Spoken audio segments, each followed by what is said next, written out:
If you own real estate in Bladensburg, then this December Market Insight is just for you.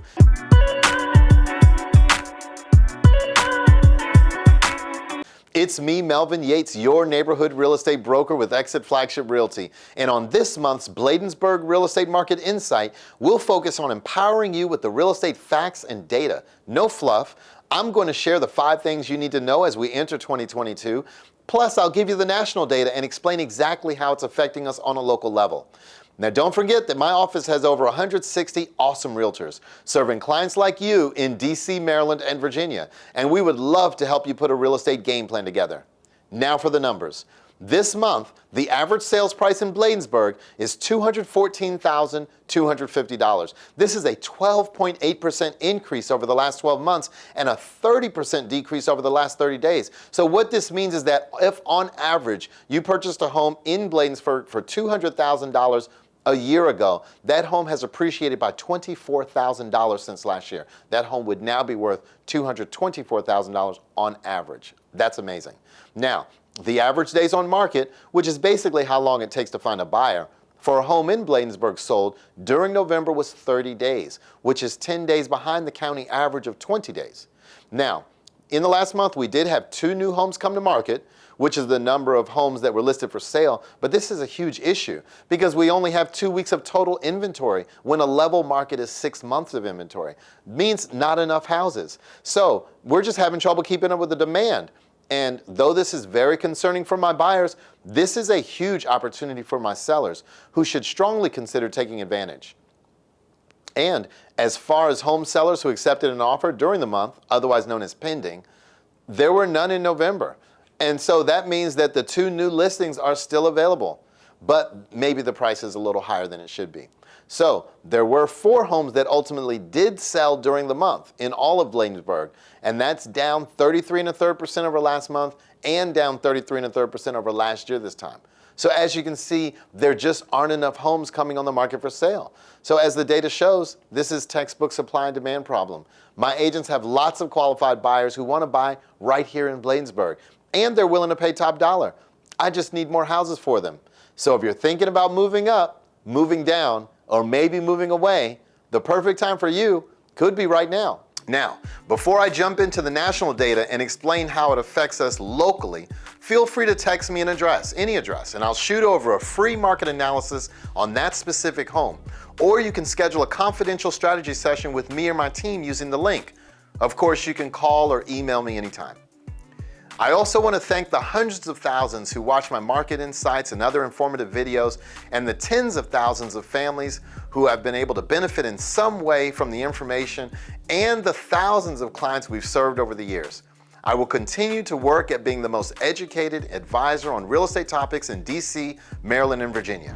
So when do most listings come on the market? In a normal market, it would be the second quarter of each year, the spring real estate market. Typically April, May, and June of every year, but the reality is that the market right now is anything but normal. The pandemic and coming out of the last couple of years is that the seasonality of traditional real estate has kind of been thrown out the window. So we'll start here. Home sellers have historically moved when something in their lives changed, a new baby, a marriage, a divorce, or a new job. Now this comes from Jessica Lautz, the Vice President of Demographics at NAR, National Association of Realtors. She goes on to say, the pandemic has impacted everyone, and for many, this became an impetus to sell and make a housing trade. The pandemic caused a lot of people to say, we need something different in a home. Now it goes on to say the pandemic likely spurred occupants to shorten their home stay as tenure in the home decreased from 10 years to 8 years. Now, according to the report, now this is important here.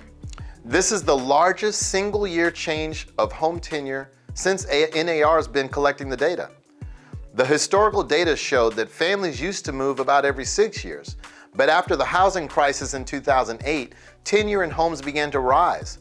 What we're seeing in this new report is that, we're starting to see the tenure come down. Very interesting as we look at it, and here's what it looks like geographically, going all the way back to 1985. You'll see the average of about 6 years of some staying in their home, most people staying, some people staying longer, 7, 8, 9, 10 years.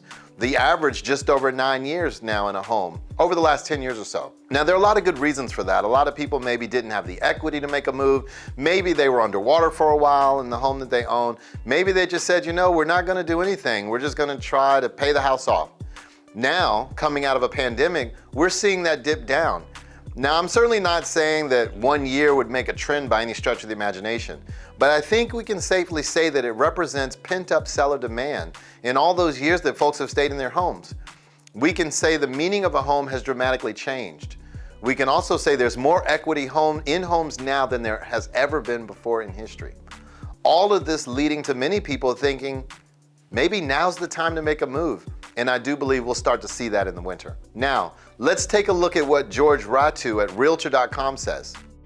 He said, the pandemic has delayed plans for many Americans and homeowners looking to move into the next stage of life, and that's no exception. Recent survey data suggests the majority of prospective sellers are actively preparing to enter the market this winter.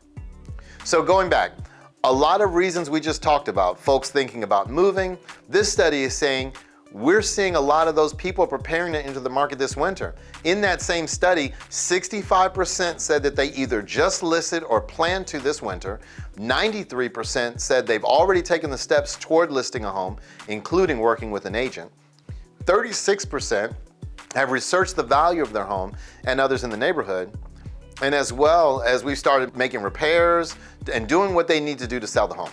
I think today in this market, being prepared, being educated, and taking action, if appropriate, is what I want for you.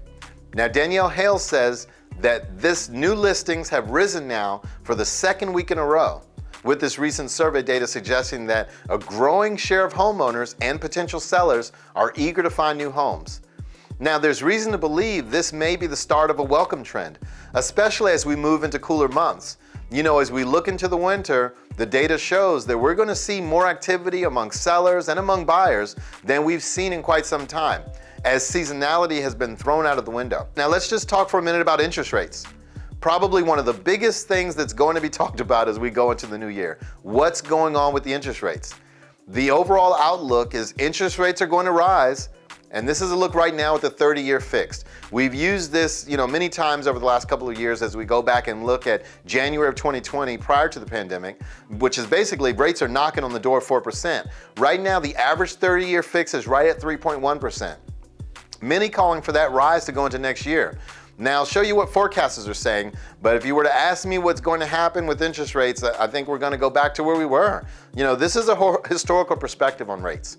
Now, looking back at 2016, 17, 18, 19, around four normal years, I guess, quote unquote, normal years in real estate, and we bounced somewhere between 3.5% and 5%. Now, I think we're headed back there. I think we're headed back into a much more normal interest rate environment. Now, we've seen some phenomenal, awesome rates over the last year or so, historically low rates on a 30-year fix.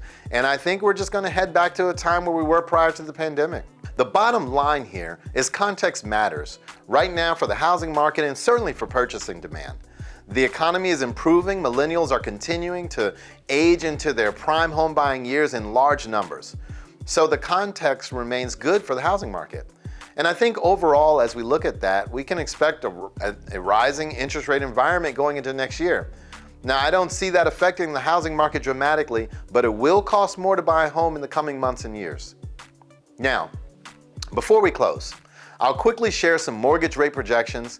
This is an outlook from the four leading providers that we follow: Fannie Mae, Freddie Mac, MBA, which is Mortgage Brokers Association, NAR, as I mentioned earlier, National Association of Realtors. And what they're saying, sometime between the middle and the end of next year, forecasting between 3.5% and 4% in the average 30-year fix. So it is definitely going to cost more, I think. Now, you should expect interest rates to rise. And I don't have a crystal ball to say exactly what the interest rates are going to be.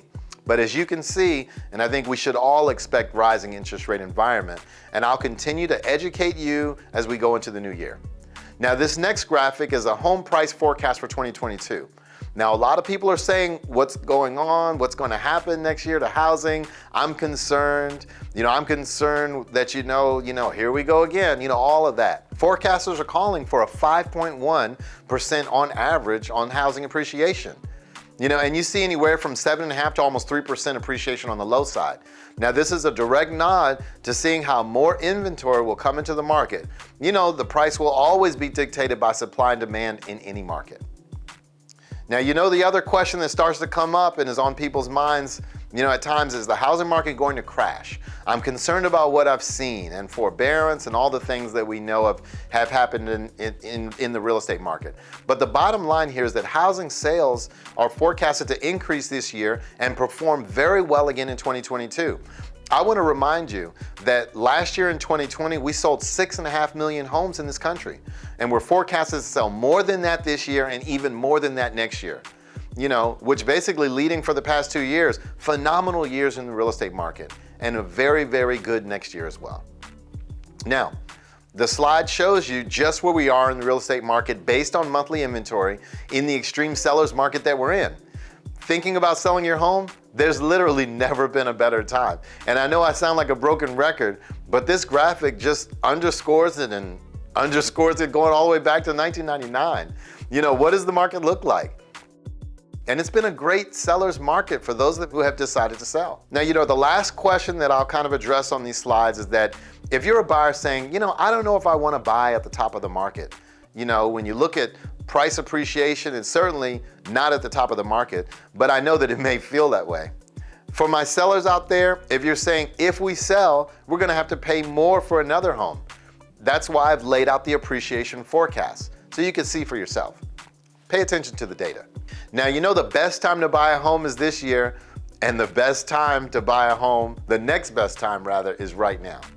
And this was a survey done by the Home Price Expectation Survey. Based on this year, all the way forward to 2026, buying a home, average price home, what appreciation is at stake by buying now versus not buying now? $111,000, just over $111,000 in real appreciation over the next 5 years. So as a buyer, helping you see what's at stake is part of my job. Now, I know you guys are seeing things in the news and hearing things from friends and family. Please know that I will continue to be your rock for all things real estate, giving you the facts and data, no fluff. So if you're thinking about moving up, moving down, or maybe moving away, your time could be now. Feel free to text me an address and I'll shoot over a free market analysis on that specific home, or you could schedule a confidential strategy session with me or my team using the link. Of course, you can call or email me anytime. Thanks.